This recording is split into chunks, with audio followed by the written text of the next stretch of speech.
I don't care about anything that doesn't involve Leeds. All right. So in the last 15 years, I fucking love you, James. I love Leeds. I love how many Leeds. times have you watched? I love Leeds. Full stop. So Full stop, mate. I love Leeds. I don't give a fuck about anybody else. 15 years? Like, is that what you're saying? Like, you didn't? Did you watch Lionel Messi or Ronaldo or anyone? No. Oh, nobody watched that. No. Don't care. I don't care. I only care about Leeds. That's fucking insane. I don't know. I don't even know who those people are. Who are they? Welcome back to the Stoop Football Fans. It's your boy Lolo, and that was a little look back at a classic James happy hour moment. And yes, I know it looks like it's just me right now. Don't y'all worry. We do have Mr. James waiting in the background right now. He's just getting himself all fueled up and ready. So, but before we get started, let me just remind everybody, do the holy trinity of YouTube for us. It means a whole lot to us. Hit that like button, the subscribe button if you haven't already, and the share button right now. Even if you have like one friend on Twitter or Instagram or something, just hit it. It helps for the algorithm.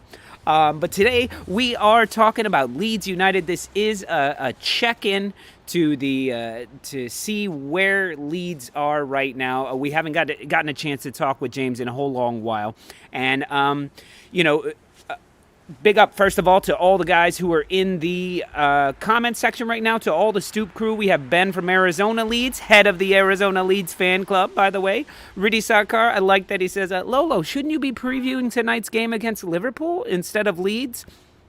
I know where my bread is buttered, all right? There's plenty of Arsenal channels doing the preview of Arsenal Liverpool. This is a Premier League show, and I need to talk to my buddy James, and I need to talk to y'all. Ben Ireland in the house here. He was panicked, but he's here. Karen C., very good to see you as well. Mr. Tom, as always, very good to see you. LS14 Tony, Bob Retrovolt, who says good morning because he's over in California. We got people all over the world watching right now. Even Spawny Mark, he says oi. I think he means ow, because he's at the dentist right now live commenting. So hopefully he can get his ass over here or call in. Scott Newby, so good to see you as well. And who else do we Take it easy, Lolo. Love your shit. Love you too, Riddy. Come on, man. Jason Bancroft as well. Good to see all of you guys. And I see Director John has gotten his situation sorted out. We good, John? We good? Oh, yeah, there's the holy trinity of YouTube going on. Bless you, Father. In name of the subscribe, the like, and the share. God bless you all. So, guys, before we get started, before I bring James in, we just got to let you know. Whoa, he snuck in. He snuck in somehow. There was a little peek. We're not ready, John. Before we get started, we just want to thank all the people who watch the show all the time and all of the numerous sponsors that we're starting to get. And today, we've got so many sponsors. We're over-sponsored right now that we even have mystery sponsors. So let's take a look at today's On the Stoop mystery sponsor. John? Hold on, Lolo. It gets weird from here. Let's see. And remember, friends, are you tired of paying for watered-down, overpriced beer or going to the big game looking like this? Then try the latest in beer drinking technology, the Beer Beard, the secret beverage dispenser. Just fill your beer beard with up to 72 ounces of your favorite beverage, strap it on, and sip at your leisure. Through the patented Thirsty Tube. With Beer Beard, you'll always be undercover and overhydrated. What a perfect sponsor. Oh, there's more.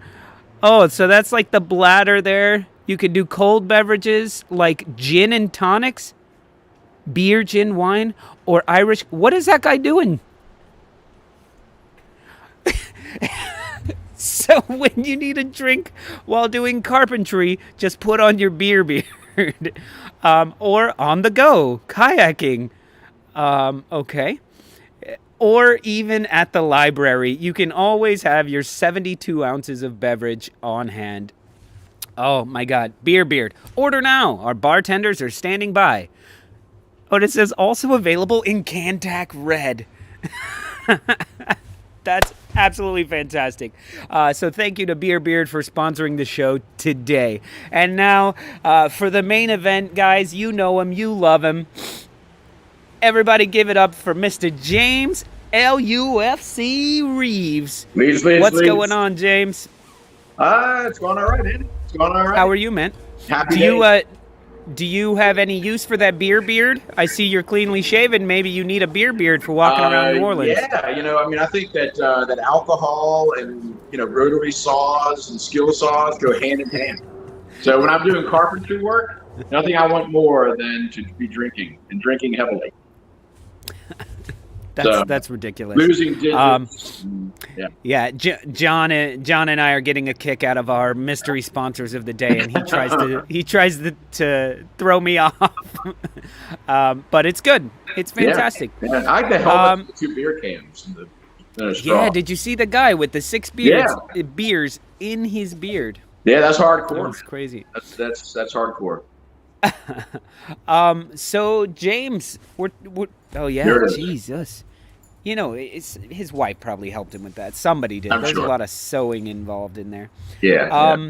Very elaborate. James, we haven't seen you in a while. I hope things are well, and I hope you're just like too busy. You have been hiding, not wanting to be on the show because Leeds weren't doing as well as they were last season. So that wasn't the case, man. It's we're kind of shorthanded because of COVID, so I've been working a lot and just haven't had the time. I've watched all the matches, of course. You always make time for that, but as far as doing other things, it's been difficult. But man, right now we're kind of doing well. We're scoring goals again, which is fantastic. And it's difficult to score goals. So now we're scoring goals. We're kind of like the old leagues in a way. Ball movement, and it's great.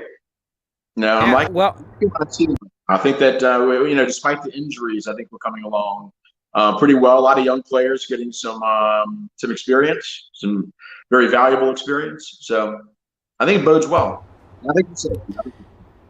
Yeah, man. Well, it's funny you mention you guys, your own personal work being affected by COVID. You guys are shorthand because of COVID.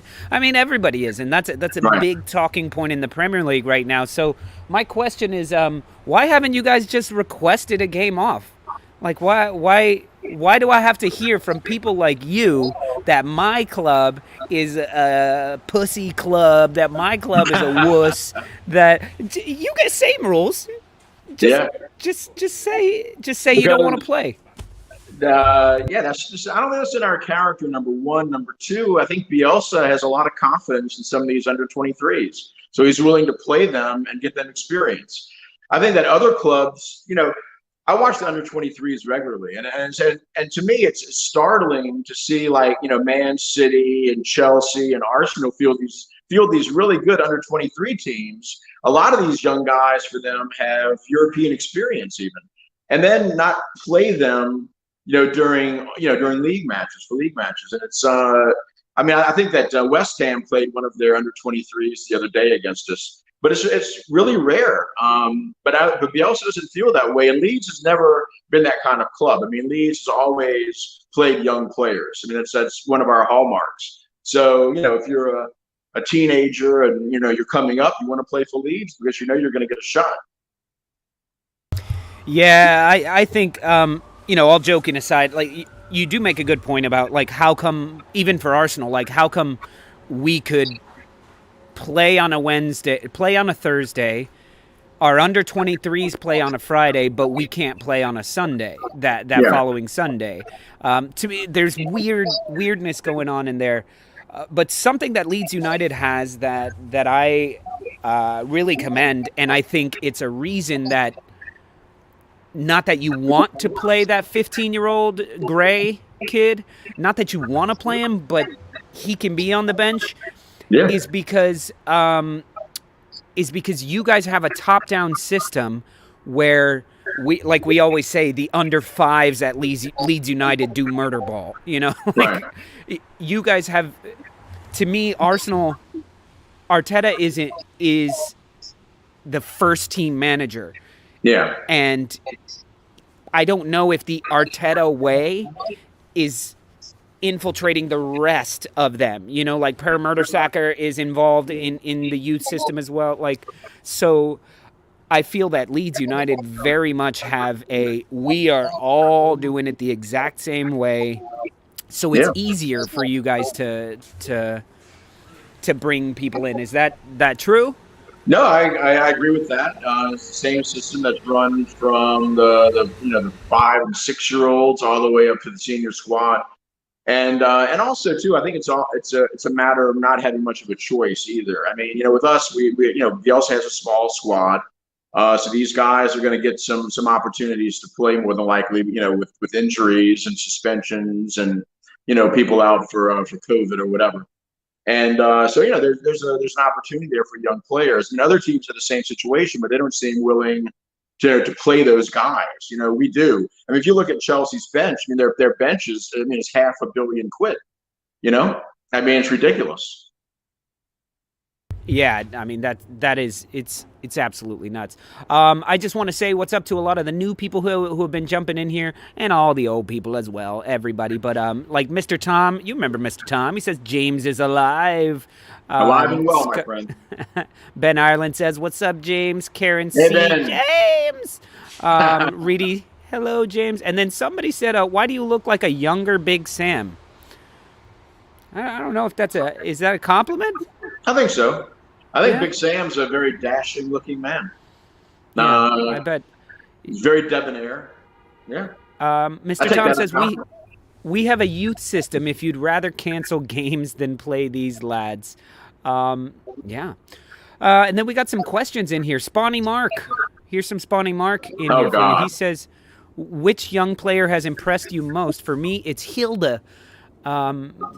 I don't know if I would say Hilda because I've only seen him play the one time. Who would you say is the young kid that's impressed you the most? Well, he's definitely up there, man. There's no doubt about that. I mean, I would say, Gelhardt, obviously, for me.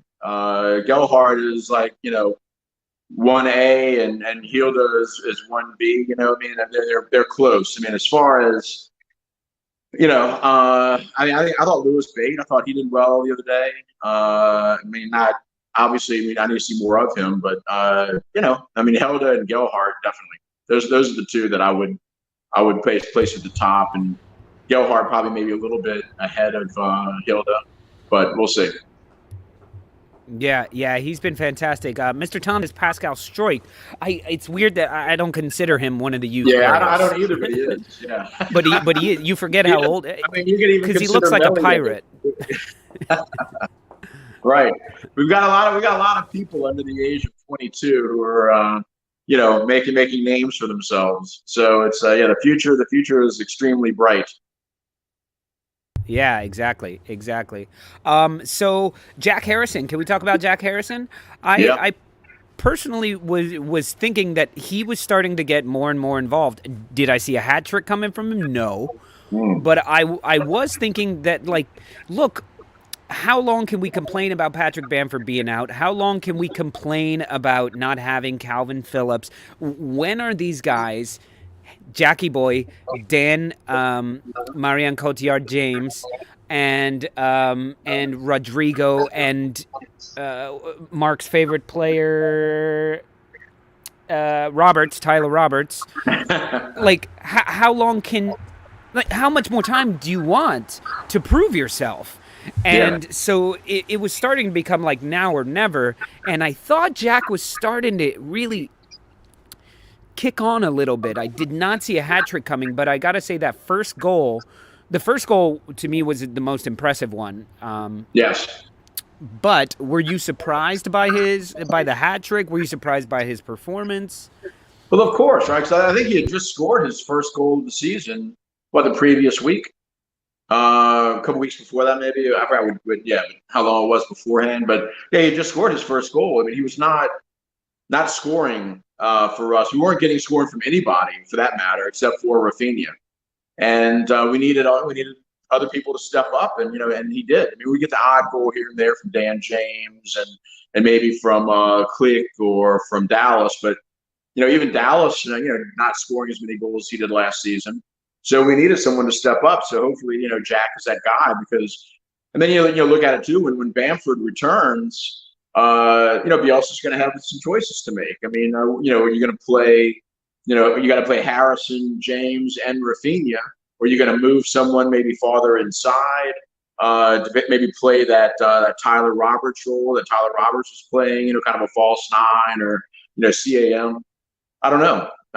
It's going to be interesting to see what happens with Bamford's return and how Bielsa plays that, because you got Harrison, who's hot right now. He's the hot hand, so I mean you got to kind of go with him. But James, has pace and he's been playing really well. Raphinha, of course, his starting place is assured. So yeah, we've been doing the wings. This is Brawley Darbin from West Ham Way, USA, who was on the show the other night but had to bounce out very quickly. He said, one thing I wanted to say before I had to bail on the show the other night. My mate Sam Fink, who played 4 years at Wake Forest Soccer, was giving me loads of shit for that Harrison performance. Good. That's all I can say. Good. He should. Because as James said, Jack has managed one goal. Yeah. And he tripled it in one game against West Ham. Yeah. Overall in that West Ham performance, I have to say, the Leeds performance against West Ham, all the shouts for Leeds is back, Leeds is back. The reason for that, I wholeheartedly agree. That was the first real Leeds of last season performance that I saw, and a lot had to do with Stuart Dallas. A lot had to do with Cleach's. He seemed quicker. He seemed all over the place in a good way. But it was the crisp one-touch passing that I missed from last season. That I saw week 1, match 1 this season. The one-touch passing was off. Yeah. It was off. It slowed down the runs. All of a sudden, the overlapping runs weren't happening because this pass was off, this pass was off. And against West Ham, and I don't think West Ham was ready for it. They had already played you twice this year. Right. They were not ready for boom, boom, boom, boom, boom. Like a pass that comes 100 miles an hour at somebody, and it's just deflected, and you think it's a bad deflection, but actually there's a runner making a run, and it's perfectly timed out. That's the Leeds United that was back, and that is the excitement. And it was laughable that I thought West Ham, they were like, oh shit, we didn't play this team. Right. So absolutely fantastic. You guys should have had 6 goals, I think, in that one. If you take Raphinha's free kick as well. Oh yeah. The Dan James 1-on-1. The two and I was messing with Big Scott on All Leeds TV earlier because he was like, Rodrigo needs to do something. Rodrigo needs to get on and affect the game. And I was like, what do you mean? He blocked one of Raphinha's shots, and then he got in the way for Cleach to keep him from scoring. He affected the game in a major way. Just exactly. Not positively. Exactly. And then I think, too, you can't underestimate. I mean, I know that he got hurt early on in the match this past weekend, and he's going to be out, of course, for this upcoming match against Newcastle. But Firpo's steady improvement, I think, has also helped a great deal in that regard. And especially his partnership with Jack is getting better and better. So I think they're starting to kind of, riff a little bit off each other, which is good. One second. Riddy says he's got to go. Cheers, Lolo. Got to go. Quick prediction for tonight. 2-1 to the Arsenal. Done. Moving on. So you mentioned Firpo. Firpo gets a lot of shit from a lot of people. But even somebody, Ben Ireland, who's been saying, who's been a bit major critic of him, was saying he's coming on. And then you guys lose him in the 20th minute. And you lose Gallard, who's finally back in the 20th minute. What were you thinking? Forshaw. 20 minutes in. Oh, Forshaw, sorry. Forshaw. What were you thinking around the 23rd minute of that match when you've made 2 substitutes? I was thinking that, we're gonna have to alter some things, and then I was like, bring Lewis Bate on. I mean, let's see what he's got, And I thought, like I said, I thought he filled in admirably for Forshaw's absence. And we have movable parts, which is another thing that I really like about Bielsa's system, is that you have guys who can play multiple positions. So when that sort of thing happens, he just shifts people around.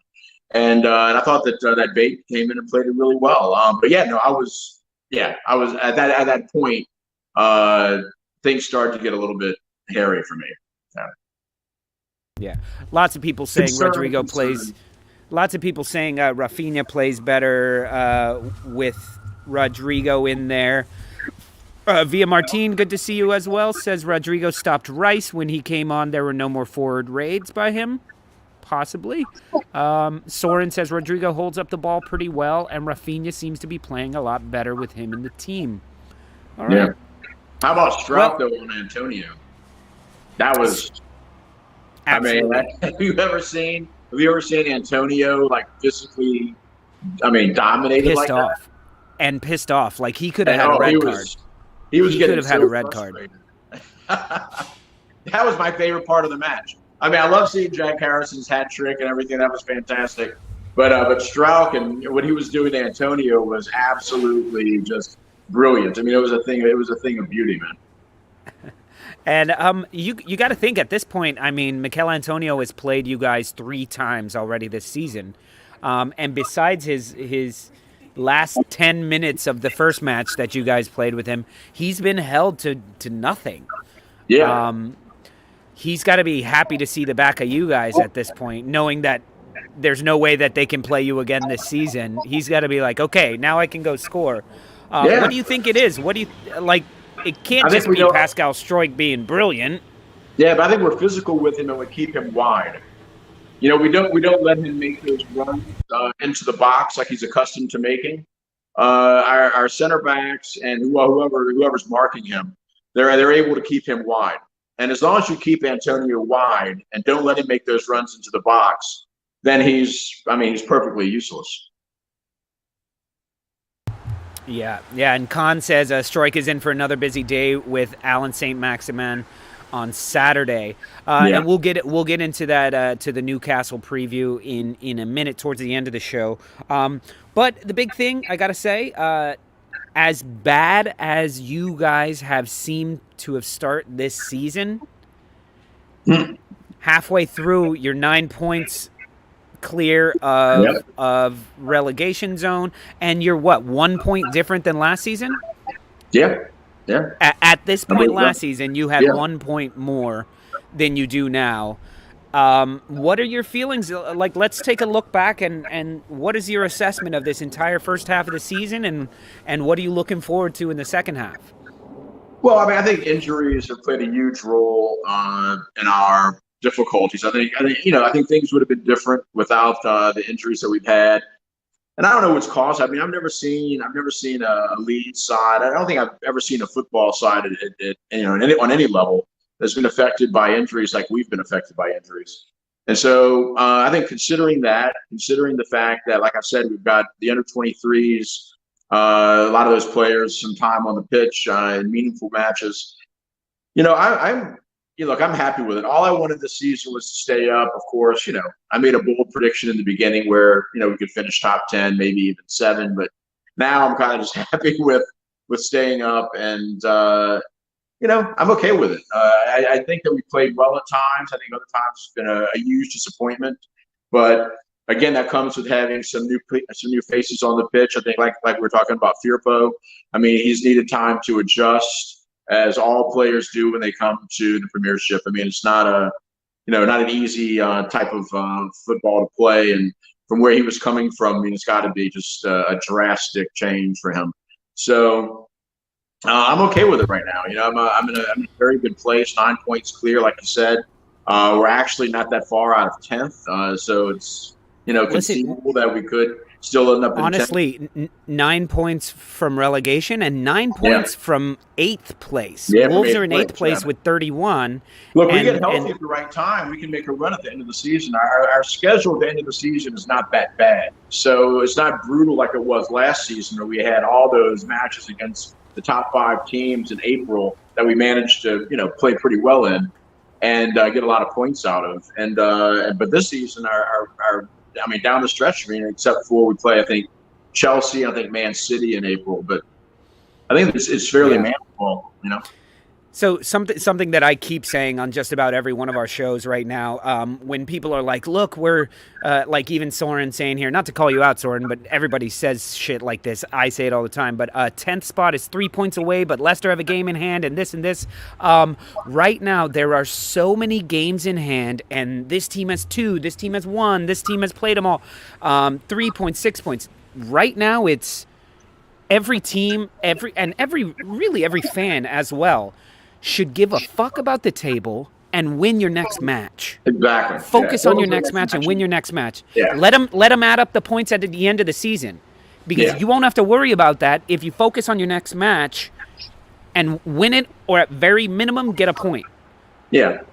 Yeah. Not like, and you know, like I was saying, Brighton is trying to get into a European place by getting draws in every single match, and Burnley is trying to not get relegated by postponing all of their matches. Right. It's just not going to fucking happen. Oh, Burnley, but listen, before you know, Burnley's going to have 10 matches in hand. Like, okay. Yeah, and they're going to go, listen, guys, we're fine if you just give us 10 points and we'll just forget all about that. but then they're going to have to make up those matches before the end of the season. So there's going to be a crunch at the end to get all those matches played. And they're going to be playing like 2 and 3 matches a week if they don't start playing them soon. Because it's ridiculous. I mean, Burnley, I have no idea what's going on with that club. You know, it's absurd. There's going to have to be a cutoff date, right? Like there's got to be a cutoff date of there will be no Premier League matches played after this date. If you have not made up that match, you will lose. You will get 0 points. Yeah. Both teams will get 0. Yeah. Which means what? Is Burnley going to end the season with 5 games in 1 week? Or can they postpone those because they don't have enough players? So a lot of this you'd see teams like talking about the Big Six getting an advantage for calling off matches in this. I don't find it an advantage unless it's a situation like the Liverpool situation where your 2 best players are gone because of AFCON. If you can postpone 1 match, that when you're in a title race that is going to get to 100 points, then maybe. But other than that, like, I don't know. So what are your thoughts on the possibility of so we've been talking about this. I feel like whoever was available when your match was originally supposed to be played, minus COVID players, because it should only be for COVID, right? Right. So the players that you don't have available due to COVID are the only ones that can be different than the players available. For example, like Son was unavailable for the North London derby. He may be available. Xhaka had a red card. So to me, Xhaka and Son, whenever it's made up, they should not be able to play. Yeah, I agree with that. I think that'd be a fantastic policy, but it's not going to happen. You and I both know it's not going to happen. So they're gonna just let these teams play when they want to play and play whom they want to play, and it's going to be they just don't have the guts to do anything about it. And it's been and everyone's gaming the system. You know, these clubs are gaming the system, and no one's stepping forward and saying, "Hey, look, this is something that has to end. We cannot allow this to happen." But it's the top 5 and 6 that are doing it. I mean, Burnley's going to have a real problem. I don't know what they're thinking. It's going to be ugly for them. But no, I think your idea is fantastic, and it makes sense. But and that means Chris Wood has to go back and play for Burnley for all the matches that he was supposed to play. But listen, I gotta say, I listened to Marcelo Bielsa's presser from earlier today, I believe it was, doing a little research to make sure I know a little bit to keep up with you. But man, they try to get him all the time to like give some clickbait headlines, and they're like, "What are your thoughts on? Do you think it's unfair that?" And he said, "It's not on the teams. The teams are gonna do whatever they're gonna do. It's the people and he didn't even say the Premier League. He said it's the people who make the decisions. Yes. That So if you're mad, be mad at. I was like, this dude is so fucking class. Like Marcelo Bielsa could he could be president of whatever country he wanted. He's that good of like a political weaver, and refusing to give them any sort. Even when they're like, "Do you think Eddie Howe's doing a good job with Newcastle?" Or do you what? And he's like, "What do you think of Trippier and Wood?" And he's like, "They both play their positions." Yeah. Well, he comes from a politically connected family in Argentina. Yeah. So I think he's probably learned a lot growing up. And number two, I think with him is, Bielsa's all about the integrity of the game. He's all about the integrity of the game. He's gonna and so for it's got to be just eating him up inside. I mean, he's got to. Look at this at all, everything that's going on, and privately, he's probably enraged, but. Or on the sideline. On the sideline, he's enraged. On the sideline, he's enraged. And then afterwards, they're like, "You were upset about the calls on the field?" And he goes, "The calls are the calls." Yeah. And you're like, he lets it all out. That's not what you said. I'm sure people hear about this. I'm sure, he's like, fucking Arsenal. Can you believe that? What they did to Tottenham and this. Yeah. I just love with the offside call on Rodrigo, which we could talk about a little bit if you want, because that was infuriating for me. But you see him go muy bien, muy bien, muy bien, like whatever, you fucking bastards, go score another goal just to carajo, I loved it. Yeah. What's going on, Amy Hill? And sorry guys, we got a lot more people in the comments section here. And Ben Ireland says Lolo trying to make it about Arsenal. Of course I am. Get out of here. Via Martine, Karen C, Ben Hanna, good to see you. Amy Hill, good to see all y'all in here. Yeah, no. As a side note, I've been making some posts on our On the Stoop chats about Arsenal and Chelsea and what have you. So just some digs at Najee and Lolo. So this is why we're talking about this. So James, I feel like I took the thunder away from your great comments that you were just mentioning, where I said calling us pussies and stuff like that. So why not? We have you here. Give me your actual thoughts. When you don't hold back in the WhatsApp. John's going to make you full screen, and why don't you go ahead and let us know how you actually feel about Chelsea and Arsenal right now? Are you okay with that? You cool? I'm perfectly okay. All right, I'm going to step back. All right. I think it's disgraceful. I think they're fucking cowards. I think it's ridiculous when you have a 500, or $500 million bench and you're complaining about players being tired. It's absurd. Under 23s and under 18s are available. Play them just like we've had to do. You don't hear any whinging from us about all this crap. So, stop being entitled. Stop feeling like, the premiership is your kingdom, and play your fucking players. Play your fucking, your under 23s and under 18s. This is absolutely crazy.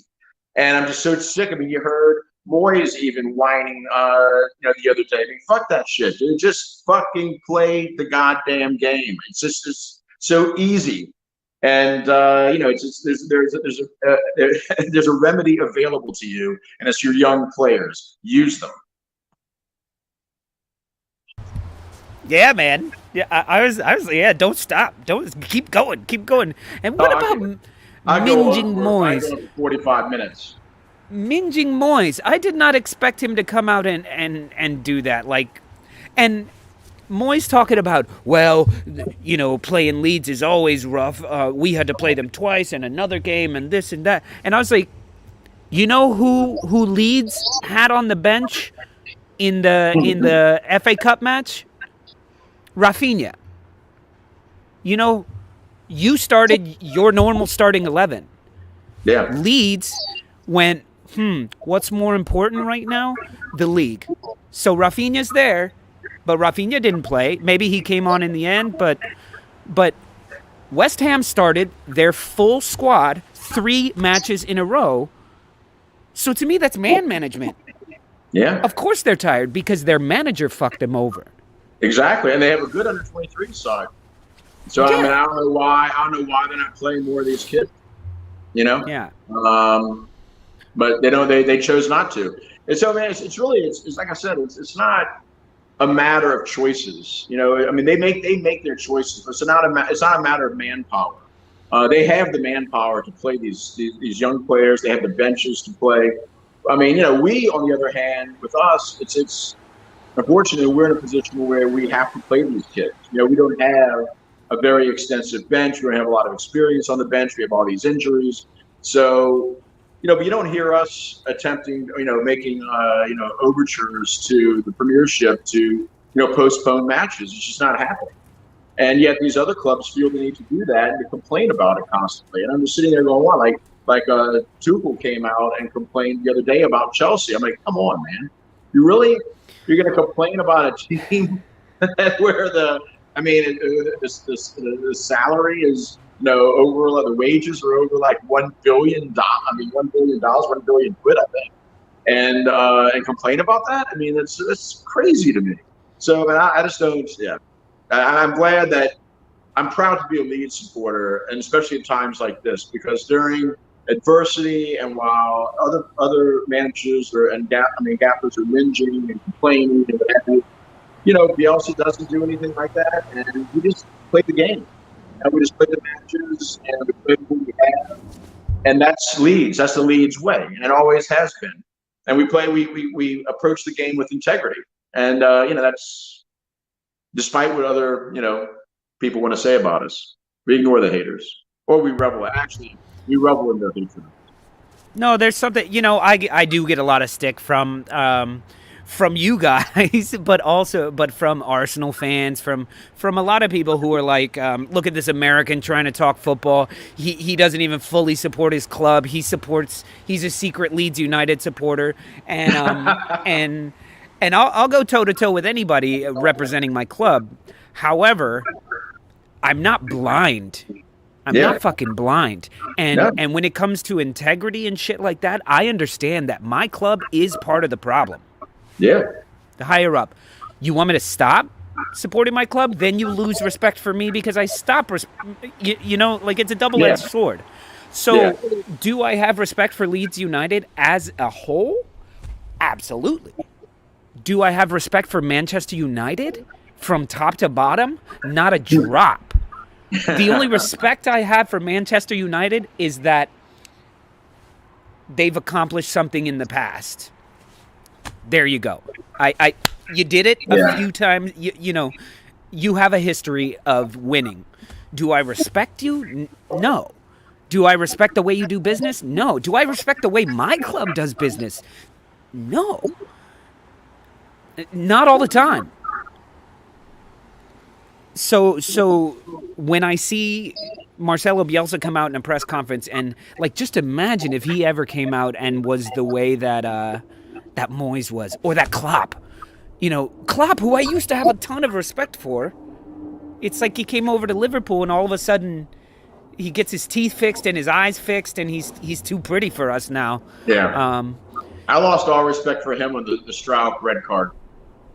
That match that we played against them, and the Stroud red card, I lost all respect for him then. That was it for me. And before that, I actually did like him. I thought that as the gaffers of other teams go, he was all right, but he's get him off the screen. Fucking nuts. I know. Fucking nuts. Anyway, I just wanted to say that look, I do have some respect for the way you guys run your team. I don't know the way you ran it for the past 20, 30 years, unfortunately.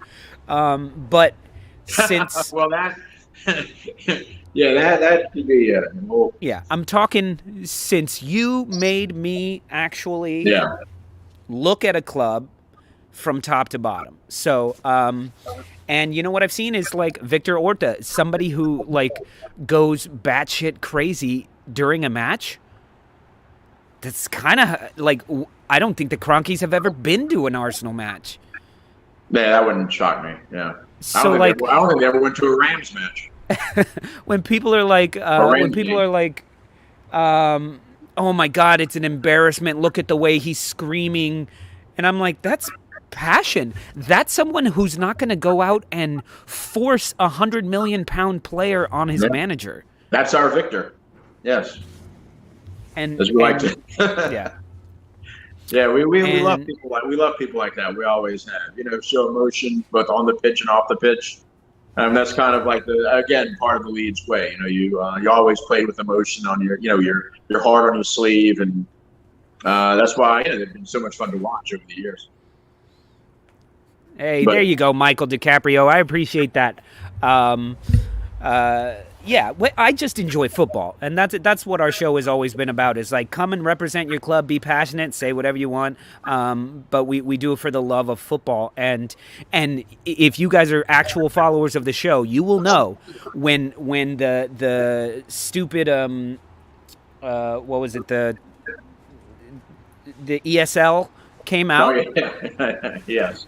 We were the one channel that did a live watch-along, a live non-watch-along of their next match, where we sat here and we talked about Father Ted, we talked about IT Crowd. We did that during the match to be, you know what, they're not going to get my TV revenue right now, my quarter of a penny. Anyway, that's so right. James, let's look ahead to the Newcastle match. This is, had you guys lost to West Ham, this would have been closer to maybe a 6-pointer. However, now it becomes just something you need to win. You should win.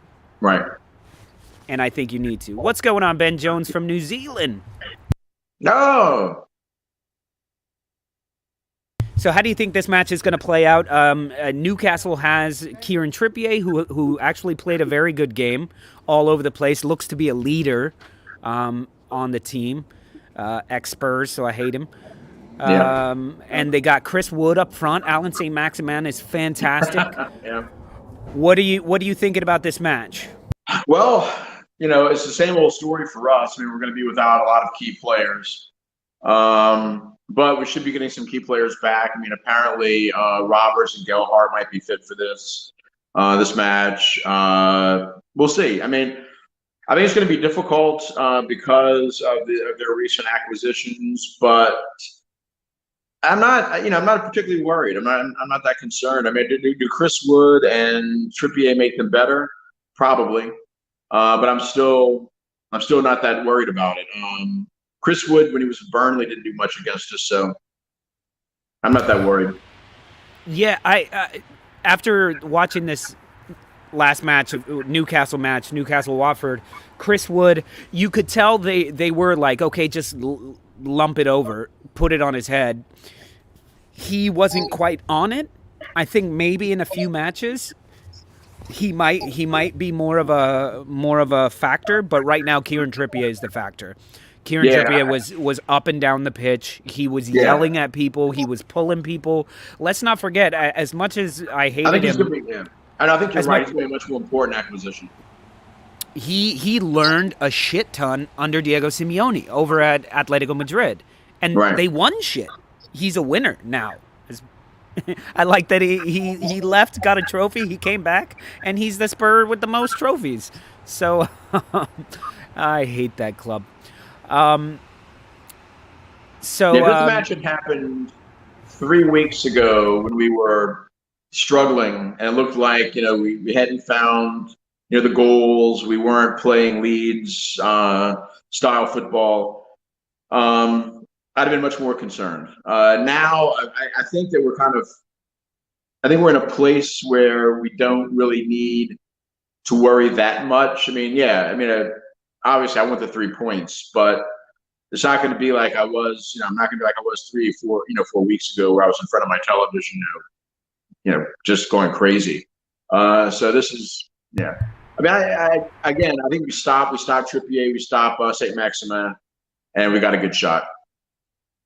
Yo, Scott Newby, big up to you, man. I really, really respect that. Thank you so much. He says, great show as always. All you folk new to the channel, don't forget to subscribe and become a member of the Stoop and get your name in green, Stoop Army, and use those James emojis. You still have the James emojis. Don't forget to use them.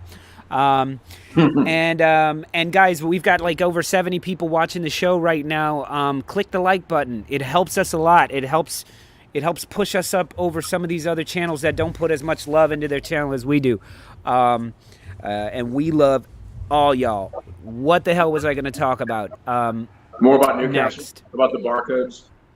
The barcodes. Oh, I wanted to say. So now, guys, let's take the moment. And there's Ben with his first James emoji. They don't pop up on the stream, but they pop up in the we see them like this, but in the live chat, you'll see the James face on there. Algorithm, baby. Exactly. So now is the time, everybody. I would like you to put your predictions for the match in the comment section right now. The cartoon army. Yeah, hit the Holy Trinity, the subscribe, like, share, subscribe, like, share. Go on. And Amy Hill with all of her James emojis there. So, guys, put it in there. I guess I'll go first, James, okay? I'm going to try not to jinx you guys. I'm going to try and look at it. Just really analytical here. I think Chris Wood will get a goal, but it's not going to come from open play.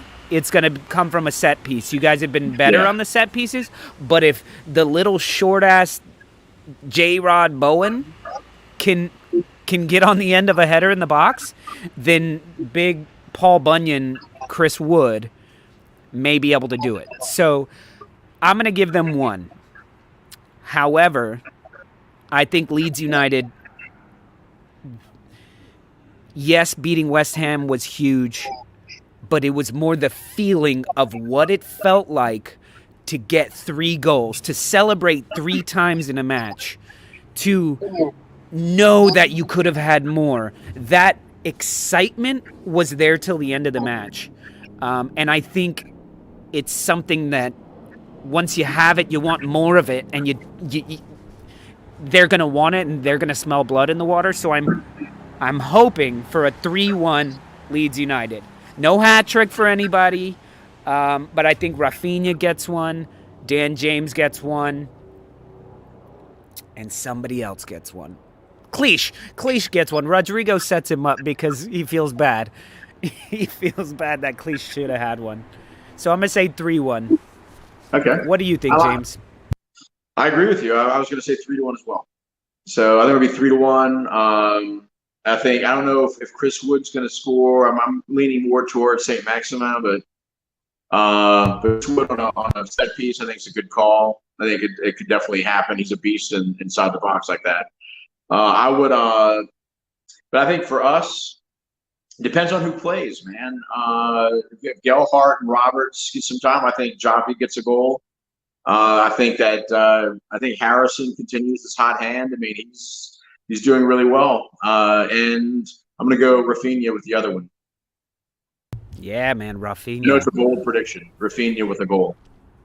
That's bold, but that's bold, super bold there. I know. Maybe go with Koch on a set piece as well or something. Oh man, we got Najee in the house here, and he comes in hot with 1-2 Newcastle. Way to read the room, Najee. Way to read the room. Oh God. Mr. 55% is in the house. Yeah. Mr. 55%. And look at all the Stoop crew showing him some love. Chelsea roast was yesterday, Najee. Do one. Speaking of Chelsea, so I will be in Leeds for the Chelsea Scum Leeds match in April. So and then heading down to London for the Palace away match at Selhurst. So let's make our plan. Wow. Anybody on the Stoop crew going to be in Leeds? Let me know. We'll get together and have some pints of White Locks or a pub of your choice, and we'll sit back and call into the Stoop from there. And maybe do a show with special guests. Oh, damn, James. I'm going to have to send you some merch to take with you, and you can just dole it out there. Stickers and all sorts of stuff to give to the Stoop crew. So, yeah, guys, so when is that, by the way, James? We play Chelsea, April the 16th? I think. In April. April 16th, and then we play the next weekend in London against Palace, 23rd. So I think they're both scheduled right now for Saturday. So we'll see. I like Scott Newby, 10-0 leads, Raphinha with 9, and a Melier penalty to take the piss. Fantastic. That's a bold prediction. I like that.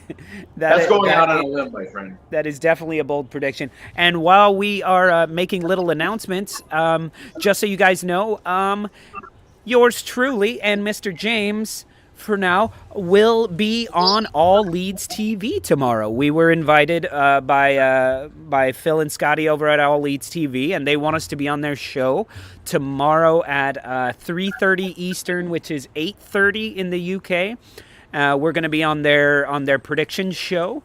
So yeah, I hope you guys catch us on there and represent the Stoop crew from there, because I know a lot of you guys already watch them. And hopefully James can make it. He's trying to work it out. Phil, if you're listening, yes. I know I already told you yes, but so definitely check us out on. So we'll see.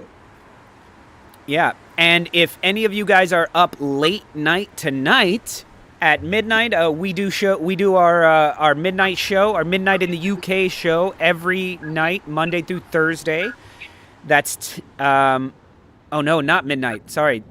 It's 3 a.m. for you guys. It's our 10 o'clock show that we do here on the East Coast. But listen, Bremer's Ghost is there every night. Ben is there every night. Mr. Tom is there every night. It's absolutely fantastic for these guys who can't sleep. That is dedication. And then our midnight show is Happy Hour on Friday. And with my favorite new segment, probably just, it's 2 a.m. in Vietnam right now? Or, yeah, it's 2 a.m. right now. Well done, Paul. All right. Math. Stoop vampires. Yeah, fantastic. And then if you guys are up at midnight, like most people are, on Friday night, we do Happy Hour on Fridays, where we do banter for about an hour, and then we do trivia. We do trivia and lots of drinking. And before trivia, we always do a little segment we like to call Betting in the Dark with Mr. Tom. Betting in the Dark with Mr. Tom. Come on, love, place your bets. That is creepy. That's so creepy. Nightmares. It's so stupid. I love it so much. So let's get in on it. We've got the last 5-10 minutes of the show, James. Let's open it up to any questions that anybody has for James or for myself, and anything else that you'd like to talk about Leeds United, man. I know I've been rambling. No. That's good. It's good. Questions. Come on. Go. Okay, so you guys have been linked with an American, Aronson, who plays over in Germany right now, I believe, with the former Philadelphia Union guy. Yeah. So, what do you know about him, and what are your thoughts about him? I've got a lot of friends in Philly who follow the Union, and they love him. So they claimed that he was a man amongst the boys in the MLS. I don't know what that really means, but. He was good in the MLS, and he's carried that form over to Salzburg. Salzburg is renowned for developing young players, and so they develop them and they sell them on. And both Leipzig and Salzburg are renowned for that. So both Red Bull teams over there. I would love to get him. I think it'd be great for our fan base in the States. I think he's a good player. We'll see.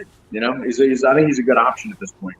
And so as long as Orta and Bielsa rate him, then I'm fine with it. So how much of that do you think is the 49ers influence of going, if y'all could get an American on the team, we could sell more jerseys or something like that? How much do you think that has the influence? I don't see Orta or Bielsa being swayed by that. So I think they followed him for quite a while, and they've rated him as a player. And so I think this I don't know if it predates 49er investment, but it goes back at least a year or so. who, I mean, he was a player that they were looking at. So they've been following. They do this with all their scouting. I mean, with their leads and their scouts. I mean, they keep in touch with players over long periods of time. Now, whether it happens or not, I'm not sure, because I think Salzburg plays Bayern in the Champions League. I think the next round. And he's been playing. He's been playing in the Champions League, which is.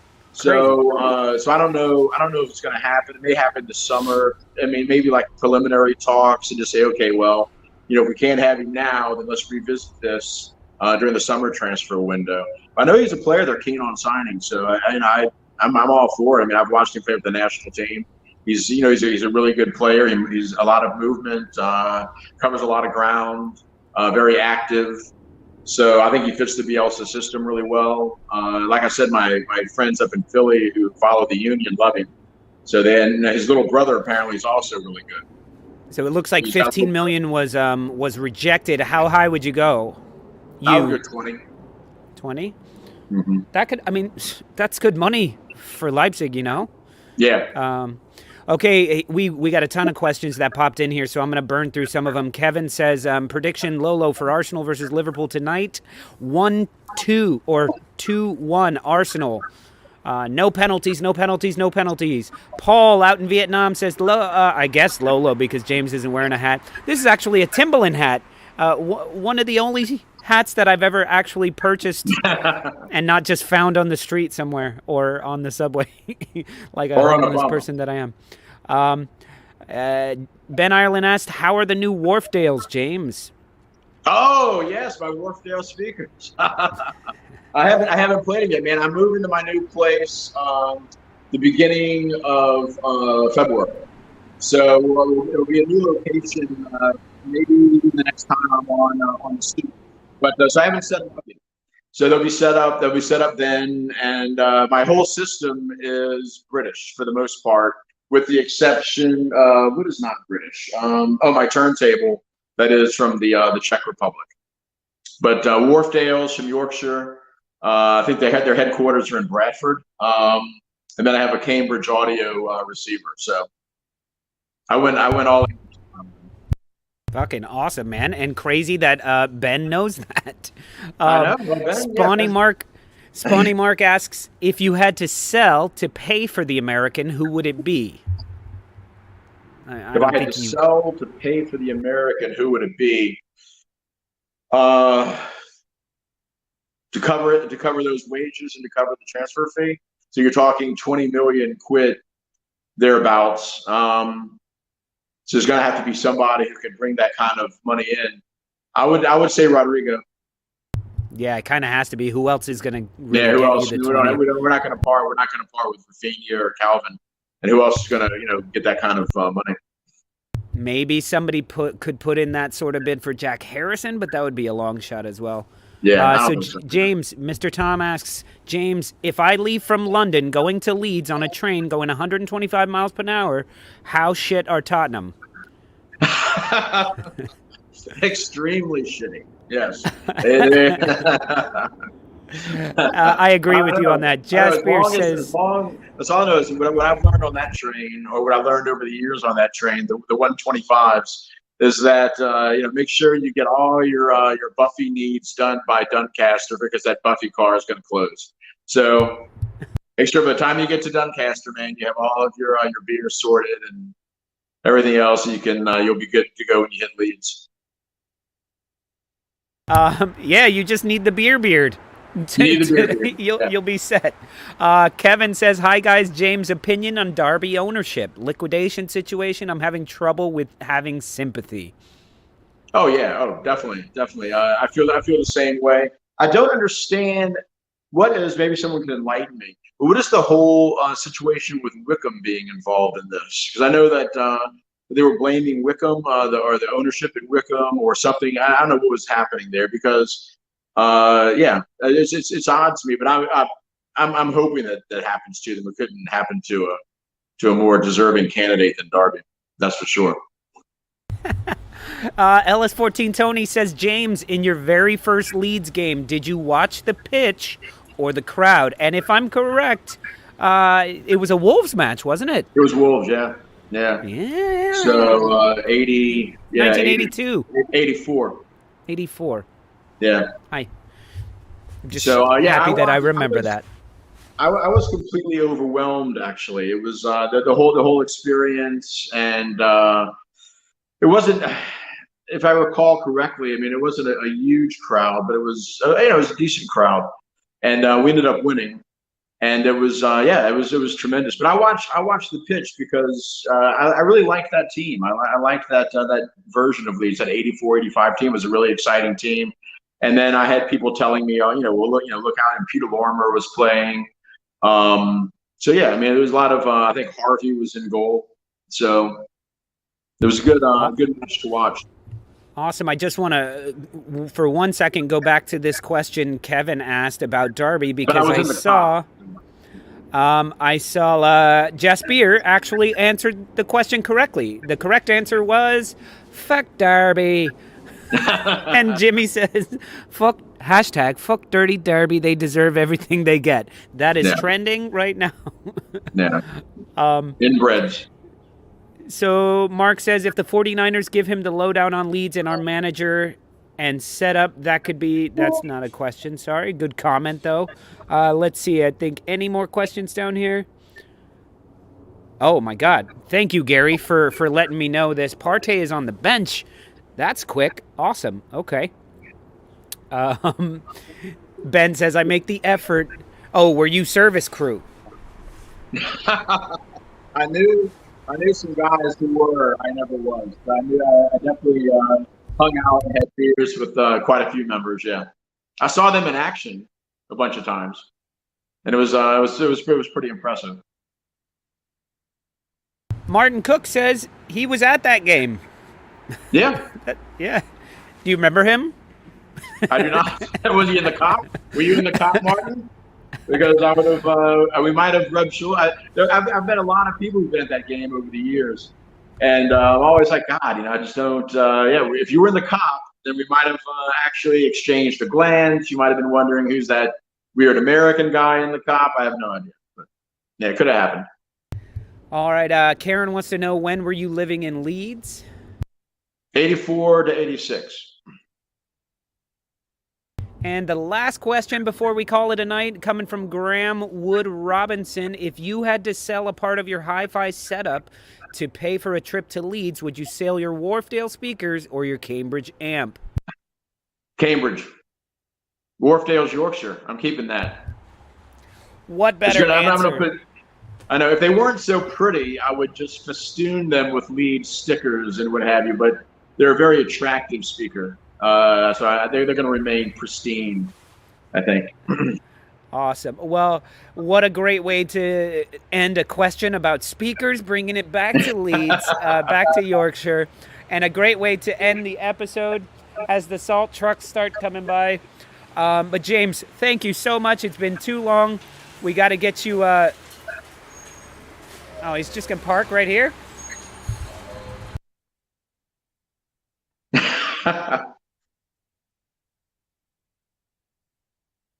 Yeah, well, piss off. Sorry about that. He's still here. Like there's a blizzard. I'm doing a show out on the stoop and you're throwing salt down. Anyway, but thank you to everyone who's been in the comments, all the new people. Check out some of our other shows. We got a lot of 30-minute shows. We got hour shows. We got all the different type of shit that you want to see and more. Not all Leeds United, but all fun. And make sure to join us on Friday for happy hour. And in the mornings, check out our late shows, unless you're up at 3 a.m. James, hope to see more of you. Hope Leeds keep winning until they play Arsenal again. And yeah. All right. Okay, Director John, much love to you. Thank you as well. And if you haven't purchased your beard, make sure to put in your promo code on the Stoop with Lolo, and they'll say, what? Yeah. Order one. Good night from Brooklyn, y'all. Come on, you Gunner.